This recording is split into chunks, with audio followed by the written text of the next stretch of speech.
જલાલપુરમાં દેસાઈ તળાવ નજીક યુવતી સાથે ફોન ઉપર વાત કરવા મુદ્દે બે પક્ષો વચ્ચેની બોલાચાલી લોહિયાણ ઘટનામાં ફેરવાઈ હતી। યુવતીના કથિત પ્રેમીએ સમજાવવા આવેલા યુવતીના ભાઈના મિત્રને માથામાં કડું, તેના ભાઈને પેટમાં ચપ્પાના બે ઘા મારતા સારવાર માટે હોસ્પિટલમાં ખસેડાયા।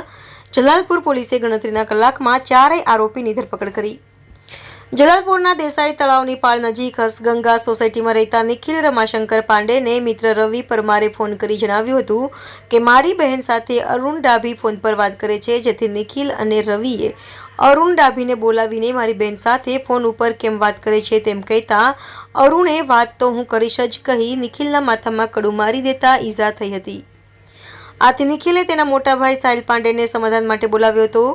બંને પક્ષને છૂટા પાડવા જતા અરુણ ડાભી સાથે આવેલા દીપક મેર નામના યુવાને સાહિલ પાંડેને પેટના ભાગે ઉપરા છાપરી ચપ્પુના બે ઘા મારી દીધા અને ત્રીજો ઘા મારવા જતા સાહિલે ચપ્પુ પકડી લેતા જમણા હાથની આંગળીમાં ઈજા થઈ હતી। સાહિલ પાંડે લોહીલુહાણ થઈ જતા સોસાયટીના લોકો ભેગા થઈ ગયા હતા। હુમલાખોર અરુણ ડાભી, ચિરાગ ચાવડા, વિજય મેર અને દીપક મેર હીરાના વ્યવસાય સાથે સંકળાયેલા છે। જાનથી મારી નાખવાની ધમકી આપી હતી। ઈજાગ્રસ્ત સાહિલ પાંડે અને નિખિલ પાંડેને સારવાર માટે સિવિલમાં સારવાર હેઠળ ખસેડાયા છે અને તેની તબિયત સ્થિર છે। જલાલપુર પોલીસે હુમલામાં સંડોવાયેલા ચારેયની ધરપકડ કરી કોર્ટમાં રજૂ કરવાની તજવીજ શરૂ કરી છે। ઈજાગ્રસ્તને ઝઘડો શેનો હતો તેનો ખ્યાલ પણ નથી।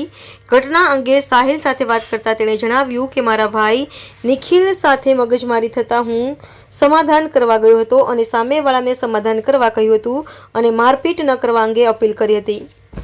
જે દરમિયાન દીપક મેર નામના આરોપીએ હું કંઈ જ સમજુ તે પહેલા જ મારા પેટમાં ચપ્પુ મારી દીધું હતું। બીજો વાર કરવા જતાં મેં તેનો હાથ પકડી લીધો હતો, જેથી મારી આંગળી પણ જખમી થઈ હતી।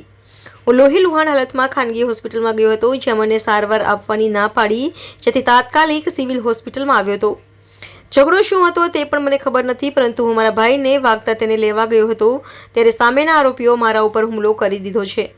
આ અંગે જલાલપુર પીઆઈ દેવરાજ લાડુમોર સાથે વાત કરતા તેમણે જણાવ્યું કે ઘટનાના 1 કલાક બાદ તમામ આરોપીને રાઉન્ડ અપ કરવામાં આવ્યા હતા અને પૂછપરછ બાદ તેઓ દ્વારા જો હુમલો કરવાની ખાતરી થતાં તેમની ધરપકડ કરવામાં આવી છે।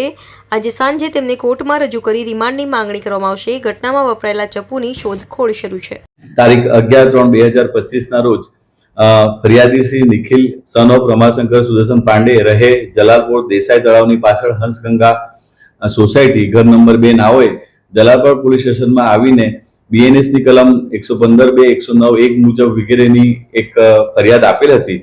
જે ફરિયાદમાં આરોપી તરીકે એક અરુણ ભૂપતભાઈ ડાભી, ચિરાગ જસુભાઈ ચાવડા, વિજય વસરામભાઈ મેર અને દીપક વસરામભાઈ મેર તમામ રહે જલાલપુર હંસગંગા સોસાયટી નાઓ વિરુદ્ધમાં એક ફરિયાદ આપેલી હતી। જે ફરિયાદની ટૂંક હકીકત વિગત એવી છે કે જે આ ફરિયાદીના મિત્ર રવિભાઈ પરમારની બહેન છે મિત્તલ સાથે આ કામના આરોપી નંબર 1 નાઓ ટેલિફોન પર વાત કરતા હતા।